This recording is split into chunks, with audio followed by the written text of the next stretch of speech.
ia voltar o rei. Antes que voltasse o rei de verdade, Napoleão deu o plano para evitar isso. Só está destruído o que é substituído. O povo quer o rei. Vamos dar um rei. Está aqui o rei, sou eu. Porque só está destruído o que é substituído. Essa frase dele é genial. Uma coisa para ser destruída, ela não pode ser proibida. Tem que ser substituída.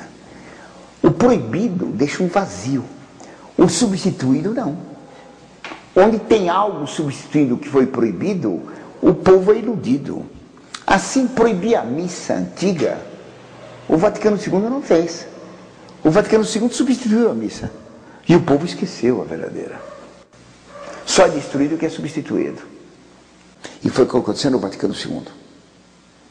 João XXIII e Paulo VI fizeram um acordo com o mundo moderno.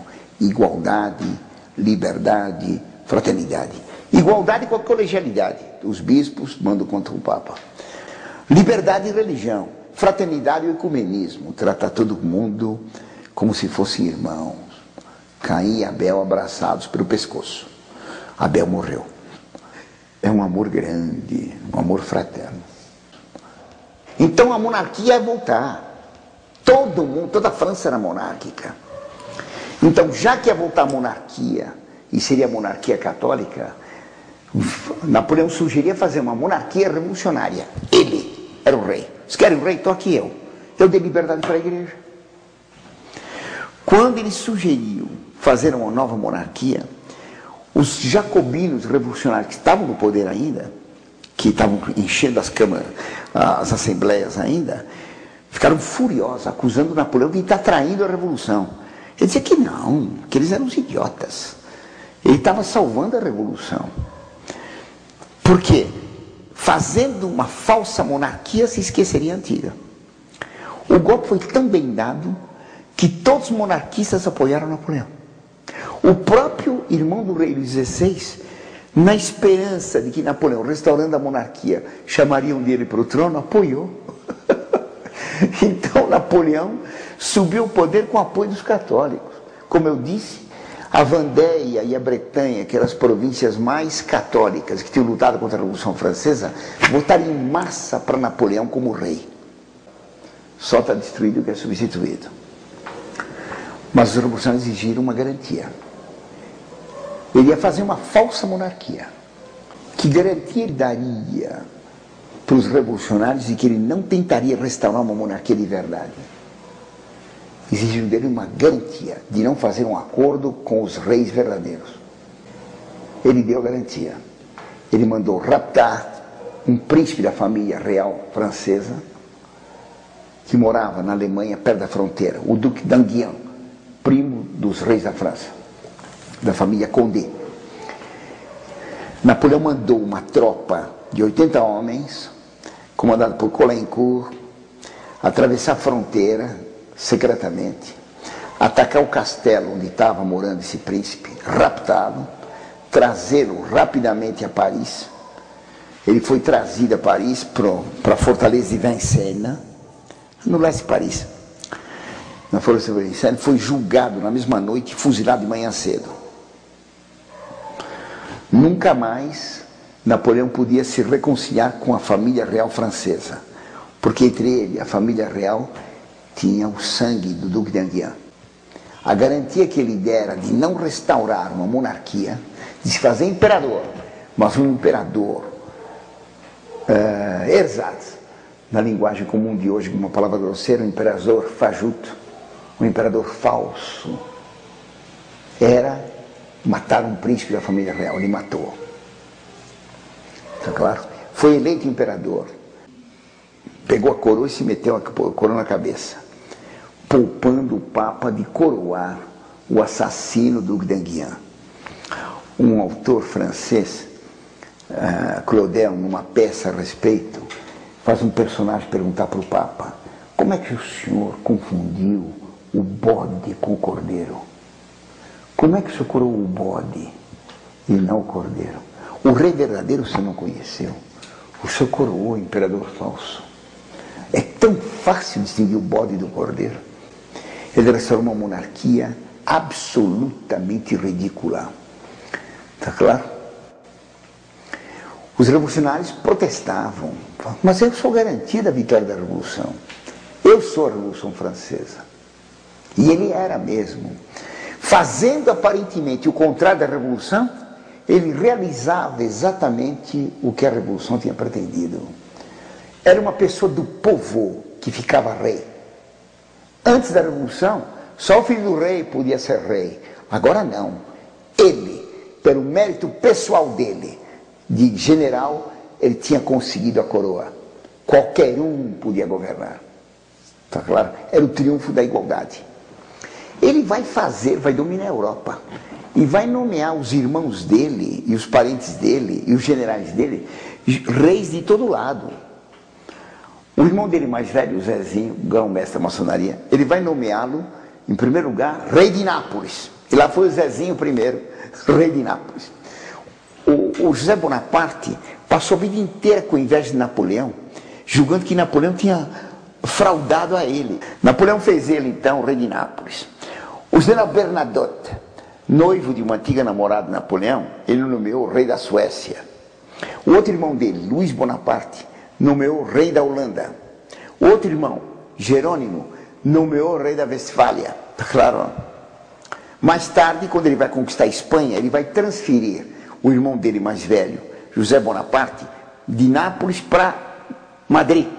Então, onde vai ser Dom José I, o rei intruso, o rei intruso. Então transferiu do rei de Nápoles para o rei da Espanha. Está claro ou não? E nomeou o cunhado dele, Mirá, rei de Nápoles, o rei Joaquino. Joaquim Mirá era um grande general de cavalaria, antigo padeiro. Então, quando os revolucionários protestavam, que ele está fazendo monarquias por todo lado, ele disse, vocês são uns idiotas. A revolução guilhotinou os reis, e daí? Não fez a igualdade. Os reis continuaram com prestígio. Eu não guilhotino os reis, eu faço padeiros reis. Não sei se entenderam. Transfere reis de um reino para o outro, de Nápoles para a Espanha, como um presidente da República transfere um chefe de seção. Claro, não. Da agência tal do Banco do Brasil para outra agência. Como transfere um ministro. Não sei se entenderam. Ser rei não era mais nada. Ele tornou o título de rei absolutamente ridículo. E ele fez uma corte. A corte de Napoleão era de um ridículo único. No começo, ele tentou macaquear as cerimônias da corte de Versailles, do rei. Então, em Versailles tinha o beijamão.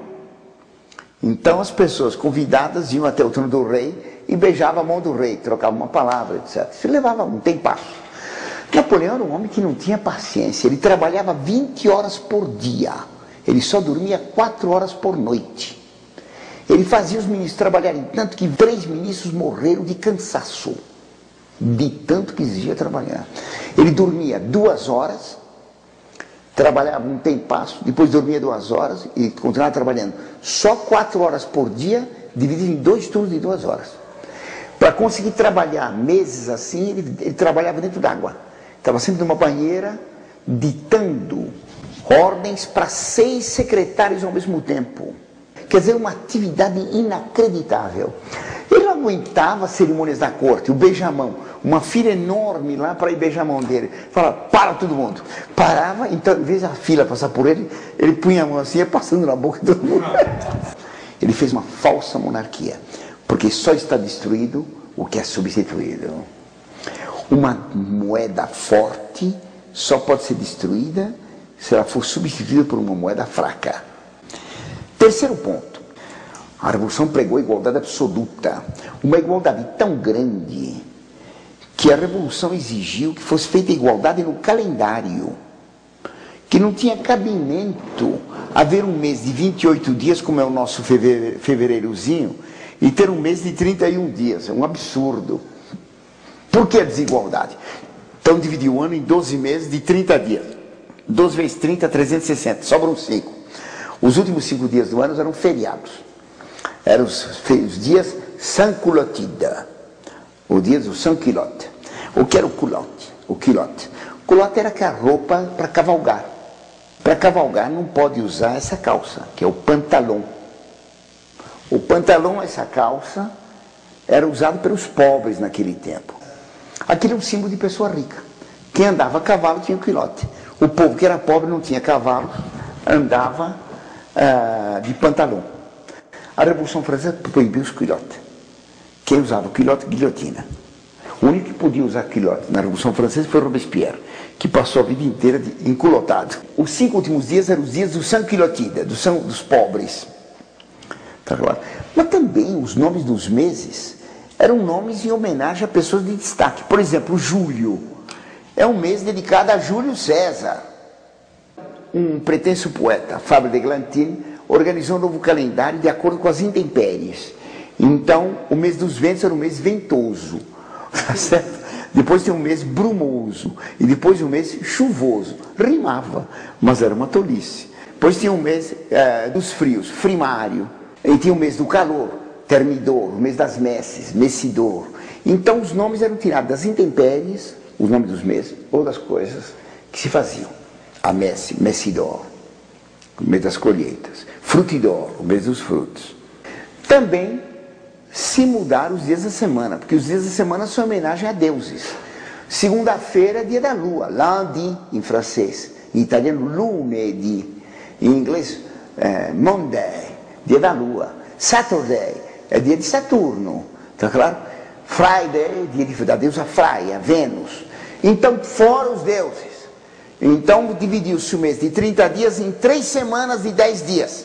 O primeiro dia seria un dia, 2 dias, 3 dias, 4 dias, 5 dias, 6 dias, 7 dias, 8 dias, 9 dias. E finalmente o décadi, descanso. O povo não gostou. Porque trabalhava agora 9 dias, descansava 1. Para quê? Para eliminar o domingo. E se alguém se vestisse melhor no dia antigo do domingo, guilhotina, que era sinal de religião. Usou uma medalhinha no pescoço, guilhotina a família inteira. Tem um santinho, alguém tem um santinho, toda a família guilhotinada. Então acabaram com todos os dias, dia de São Pedro, São Paulo, dia de São João, Santo Antônio. Fora, os homens são iguais, não há santos. Dia do bombeiro, dia do papai, da mamãe, dia do funcionário público, dia do hospital, da ambulância, dia da couve-flor, dia dos animais, dia dos instrumentos, dias de funções. Para quê? Para eliminar os santos. Isso tem hoje. Era uma laicização, uma eliminação dos santos. A Revolução queria igualdade. Ela proibiu todos os títulos. Barão, conde, duque, príncipe, fora. Proibiu a partícula D nos nomes. Porque alguém que se chamasse fulano de tal coisa, o D indicava que era dono de um feudo. Foi proibido o D. Se propôs até destruir as torres de Notre Dame. Porque dizia que eram torres aristocráticas. Elas ficavam acima dos telhados comuns. Todos os símbolos religiosos eram proibidos. E normalmente a família era morta. Não só símbolos religiosos, mas símbolos monárquicos. Houve uma família morta porque tinha uma colherinha em casa com uma flor de lis. Então toda a família foi guilhotinada. Um artista de teatro foi guilhotinado porque no palco ele gostava de usar roupas ricas e vistosas nos papéis que ele representava. Se destacava, guilhotina. Tinha que ser tudo igual. Então a França proibiu todos os títulos. Fez uma igualdade completa. Mas os títulos, eles tinham um prestígio enorme. Podia-se guilhotinar as pessoas, mas os títulos não são guilhotináveis. Ser príncipe, ser conde ou duque era um negócio prestigioso.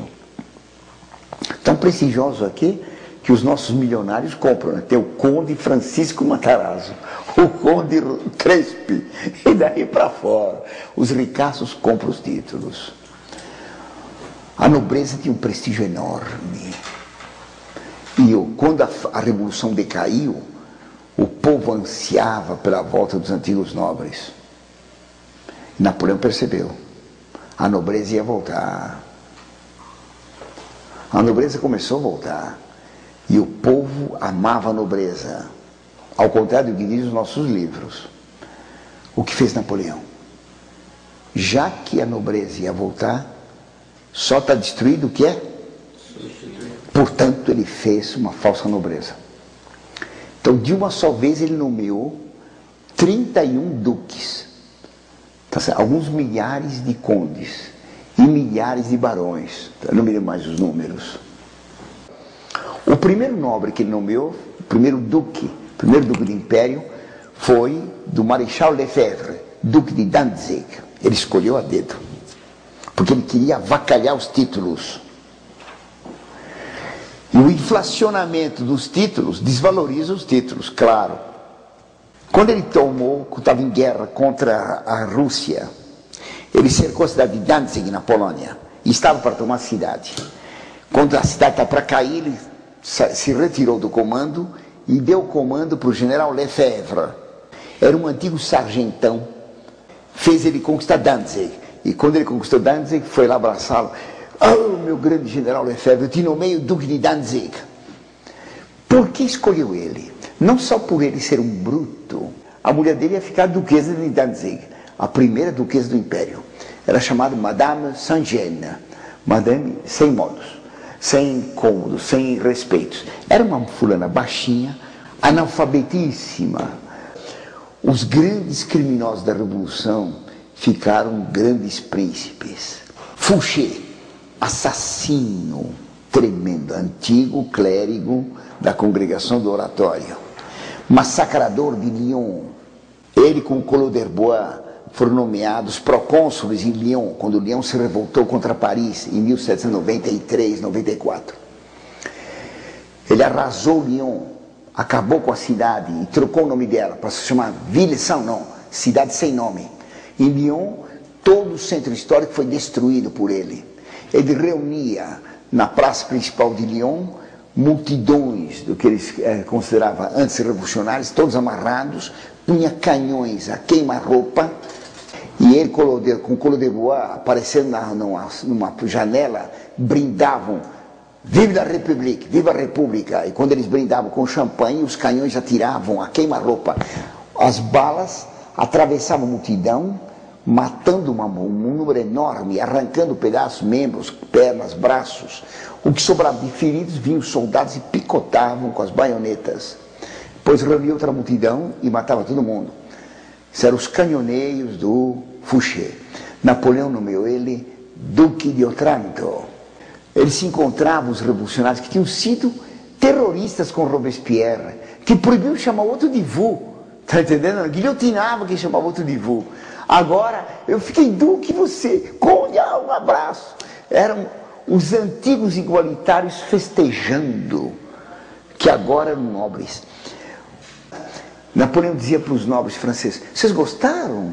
Pois logo mais vou dar reforço. E nomeou mais uma leva enorme de títulos de nobreza. O título ficou sem valor nenhum.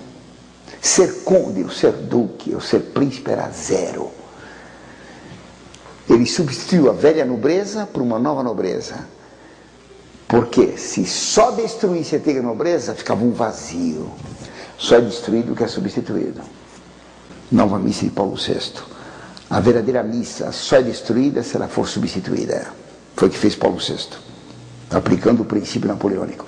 Então Napoleão destruiu a nobreza, fundando uma nova nobreza. Ele acabou com a glória dos títulos, fazendo títulos numa quantidade inflacionária enorme. Ele exigiu que a antiga nobreza casasse com a nova, para avacalhar as famílias antigas. Está claro? O Paul Claudel faz na peça Otage, ele trata exatamente disso, que é preciso conspurcar os títulos, fazendo a antiga nobreza verdadeira casar-se com a nova nobreza. Se a nobreza fosse de sacripantas, de bandidos, sugadores do povo, eles não queriam ser chamados de nobre deputado, fazem questão. O tratamento no Brasil é nobre deputado. Mas o fato deles exigir o título de nobre deputado indica que se sabe bem o valor da nobreza, historicamente falando. Claro que houve nobres maus, mas em geral foi gente muito boa. Todos os grandes santos eram de origem nobre. Napoleão conspurcou a nobreza. Fazendo uma nova nobreza, ele destruiu a nobreza. Dando liberdade para a igreja, ele destruiu a liberdade da igreja. Fazendo uma monarquia, destruiu a monarquia. Fazendo uma falsa nobreza, destruiu a nobreza. Ele foi fazendo o contrário da Revolução Francesa na aparência. Na realidade, ele fez o que a Revolução Francesa queria. A própria Revolução era odiada. O povo compreenderam o que era a Revolução. Agora se esqueceu de tantos livros falarem das glórias da Revolução, da liberdade, igualdade, fraternidade. Nós temos hoje aqui a liberdade, a igualdade e a fraternidade. A fraternidade é que obriga as casas a terem grades assim em todas as janelas. A liberdade, na Revolução Francesa, foi a lei dos suspeitos. A pessoa podia ser presa simplesmente por ser denunciada como suspeita de ser contra a Revolução, não de ter feito nada. Era dispensado o inquérito policial se houve crime ou não, era proibido advogado de defesa e só tinha uma pena, guilhotina, em 24 horas. A igualdade criou a tirania de Robespierre, criou os procônsules, os mandatários da convenção, os representantes do povo, que massacraram a valer. O capricho deles matava centenas. Carrier Nantes afogou centenas e centenas de pessoas por noite. Há duas maneiras de fazer ordem. Uma maneira correta é pondo todas as coisas no seu lugar, dando para cada um o que tem direito e fazendo cada um cumprir o dever. Assim, num colégio, quando é que existe ordem? Existe ordem quando todo mundo cumpre com o dever. Os professores dão aula e recebem um salário condizente. Os alunos estudam e fazem os deveres condizentes, recebendo a instrução que tem direito. Quando cada um está no seu lugar, o aluno no lugar de aluno, o professor no lugar de professor, o diretor no lugar de diretor, cada um cumprindo com o dever e recebendo o que tem direito, em honra e em salário, aí nós temos as coisas, cada um no seu lugar tem ordem. Pode-se pôr uma ordem aparente com metralhadora numa classe de alunos. Silêncio. Fica todo mundo quietinho. Ninguém dá um pio, ninguém dá um pio. Com a metralhadora pronta para tossir, ninguém dá um pio. Ou então pode-se fazer, soltar um gás que adormece os alunos, fica aquela paz na aula. A ordem socialista, a ordem Fidel Castro, a ordem Napoleão, ensinando tolices, ensinando slogans. A Idade Média, a Idade das Trevas, o Galileu Galilei disse que a Terra se movia, todas essas mentiras aí, tá claro? A Inquisição, toda essa pataquada para encher as cabeças de geleia intelectual. Tá entendendo, não? É para acabar com o ensino de história. Napoleão dizia, se eu olhar o relógio, eu sei que problema de matemática toda a França está resolvendo agora. Ou que exercício de latim está fazendo.